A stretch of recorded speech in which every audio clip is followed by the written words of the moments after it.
Bhagavad Gita, Vishnu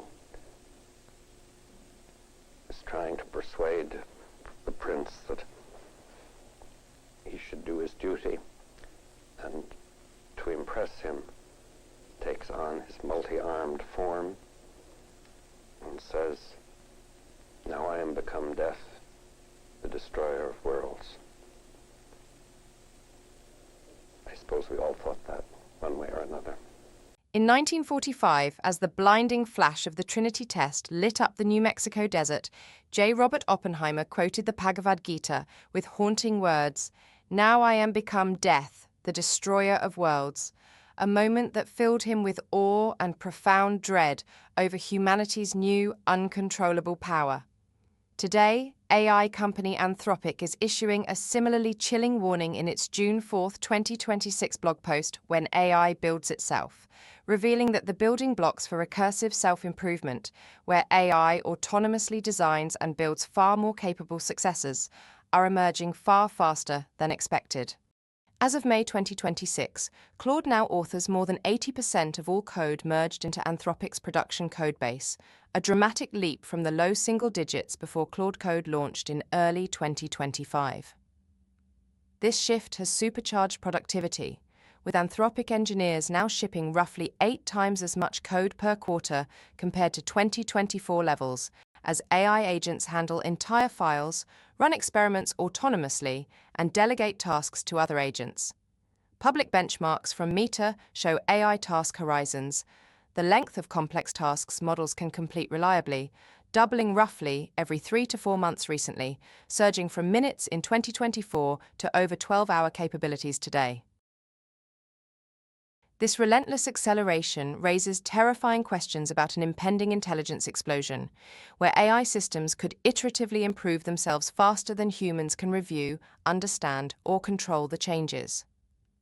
While such progress promises breathtaking advances in science, medicine, and human knowledge, Anthropic warns that the risks of losing control are growing alarmingly real and could soon outpace our ability to manage them.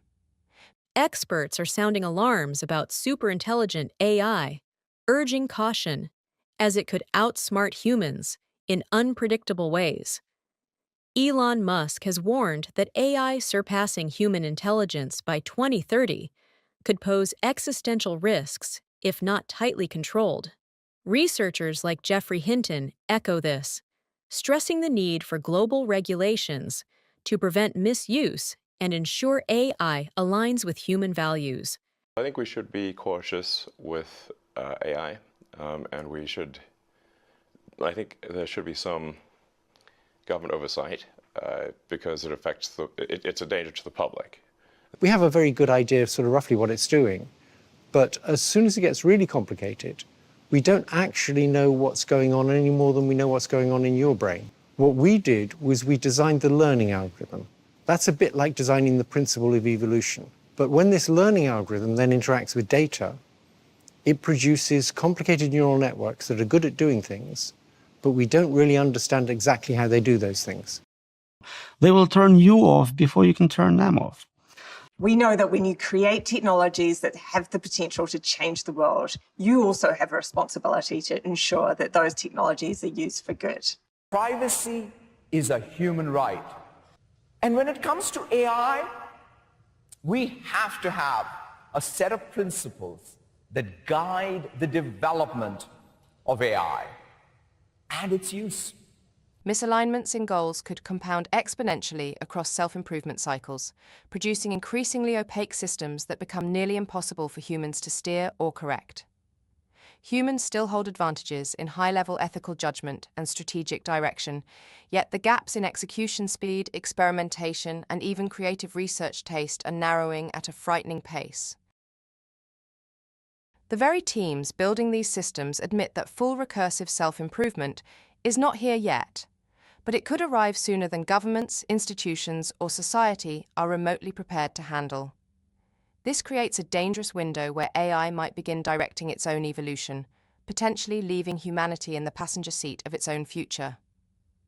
Anthropic therefore urges the world to create verifiable mechanisms for pausing or slowing frontier AI development when risks escalate, emphasizing the urgent need for international cooperation and robust monitoring. Without such safeguards, the rapid delegation of AI development to AI itself could lock in trajectories that are difficult or impossible to reverse. We stand at a precarious crossroads, much like Oppenheimer's era, where our choices today will determine whether this technology becomes humanity's greatest hope or an existential threat we can no longer contain. The Oppenheimer moment for AI may still be ahead, but according to those closest to the frontier, recursive self-improvement is approaching faster than we dare admit, and the outcome remains deeply uncertain and profoundly worrying.